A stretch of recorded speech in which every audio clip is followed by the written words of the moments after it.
One-Show Пенань парного упора. Сразу маленький комментарий, может быть, кому-то сильно поможет. Подходим поближе. Сергей и Галя особенно поближе, потому что вы этого просто не знаете. Парный упор, который почти все знают хорошо. Мы знаем, что здесь два усилия, Пен и Ань.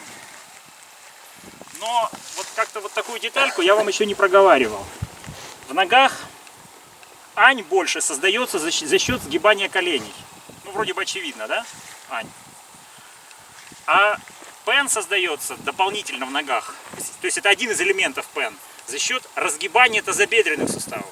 Разгибание. Смотрите, что происходит. Колени сгибают, а здесь, наоборот, разгибают. Визуально кажется, что вот эти вот части, вершины бедер выталкиваются вперед. То есть если вы вот так вот упретесь пальцами, вниз уходите, но при этом бедра давят вперед. Они не проваливаются. Смотрите, если вы просто сгибаете колени, что происходит?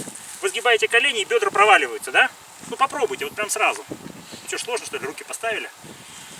Сгибаете колени и чувствуете, как в обычном положении при сгибании коленей бедра идут назад, да?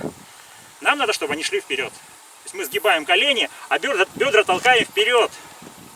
Колени чуть-чуть расходятся наружу дополнительно, распорка появляется.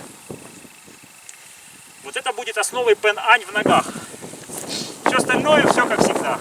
Корректировка на заваливание, формирование структуры, помогаем друг другу. Поехали. Сгибать, соответственно, локти нельзя, корректировки вы знаете, сбросом. Кто не знает, подскажем.